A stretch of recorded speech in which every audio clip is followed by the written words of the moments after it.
I've never had something like this to this level.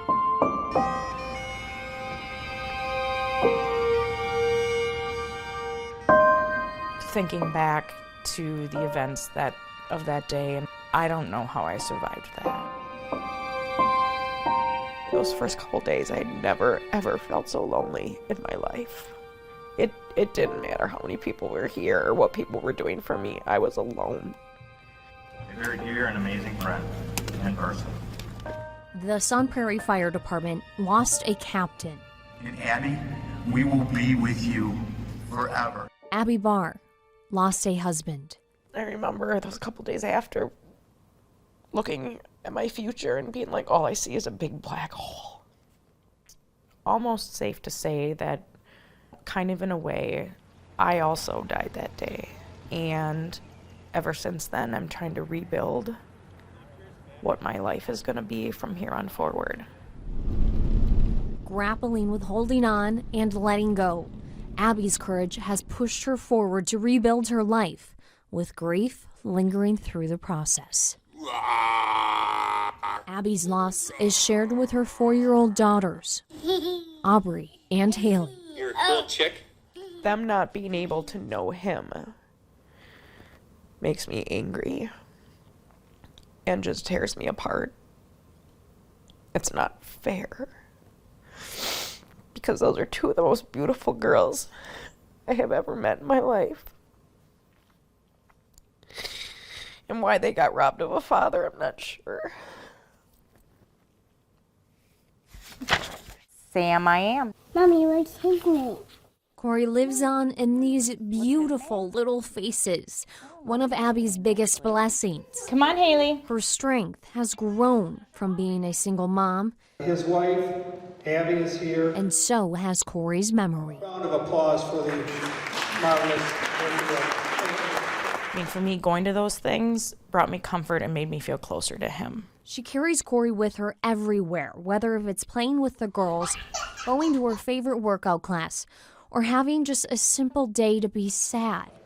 You can see me smiling, but it doesn't mean that I don't have a huge hole in my heart that is there constantly. I realized that if they weren't here to get me out of bed in the morning, I'm not sure what my life would look like.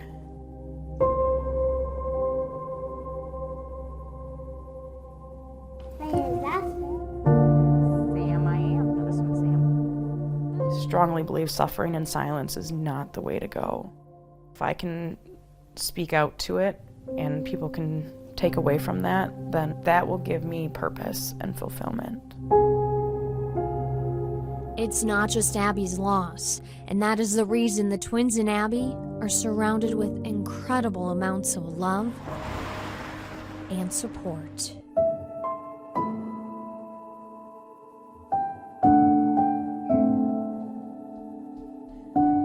I do not like green eggs and ham. Myself that they will be loved, and they are so loved, and they are so lucky to have so many people in their life that love them as much as they do. All right, say goodnight, everybody. Good night, everybody. So while he isn't here and they won't get to know him, they will still be able to know him through these other people.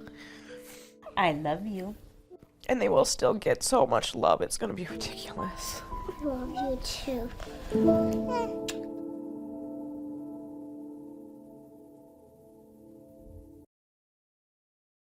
5531, separation. Person down between the building. Officers couldn't get to the front lines without dispatchers Middleton. taking the first call. Is she there for, does she work there, or did she say? Danielle Kimball has been a calming voice No, that's okay. who provides quick judgment to get help where it's needed. Middleton Police Department. I've been doing it since I was 19, 20 years old. Everything is about timing. A second can mean the world of difference. The building is all locked up. I'm with a couple of deputies. September 19th, 2018. Each second meant a difference, as she had to send her officers to an active shooter inside an office building filled with people. Is it hard being in the community and knowing these officers and having to send them to something like this? Absolutely. And that was probably one of the hardest things I've ever done. But I mean, I can't wrap them in bubble wrap and tell them not to go. Additional ambulances to also stage outside. It's just, I kept thinking about little tidbits of each officer and what I know about them. You know, one officer had had a baby, one likes to show me Lego projects, an officer's about to retire. Yeah. So just little stuff kept kind of going through my head as I'm sending them out there to that. And then at the same time, I'm thinking about the people in that building and the amount of people that I'm asking, can you get out? And if they said no, I have to tell them, you need to hide.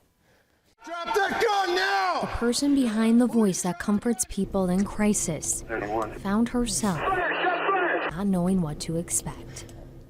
Finding out that there was no casualties and that everybody was going to be okay. I think after I found that out for sure, I slept like a baby that night. I was so happy. A helping hand to the community and to the department. I have the satisfaction of thinking, you know, I did it. I took care of my people. When they needed it most. Any other dispatcher here would have done it. Some that take a lot of steps. Preserving memories for others is something Chris Wells never thought he had time to do. My dad and I started doing clocks about 30 years ago, actually, so it's been for a while. What used to be time cut out to spend with his dad turned into a business. It keeps you moving. The man with a history of building takes wood from structures he knows are running out of time. This is where it starts. Then crafts them into clocks. Glued up for a clock. We have them from timeless timber, the logs that were brought up off the bottom of Lake Michigan, from St. Francis Church. Clocks from Howard Hughes. I have clocks from Camp Randall Stadium. Each clock with a different story. Going up to the attic to play basketball because they had rafters they had to shoot around. That made the Mineral Point kids tough to beat. When time expired for the General Motors plant, Yeah. it was Chris's dad who got the gears moving for the GM clocks, something he never got to finish. His dad died from cancer last year. Making it important for Chris, though, to finish the project and for all of his friends. While I was in the Marines, I kind of knew all my friends were working at GM. So we kind of, I don't know, thought we were doing our job out there also, so they could do theirs. As time moves on, Chris is happy to give a chunk of his back to others. I think I got enough wood for 2,500 clocks. And it sounds like a lot, but that would be 1 year worth of employees at GM. And there was 90 years there. In Janesville, Morgan Wolfe, NBC 15 News.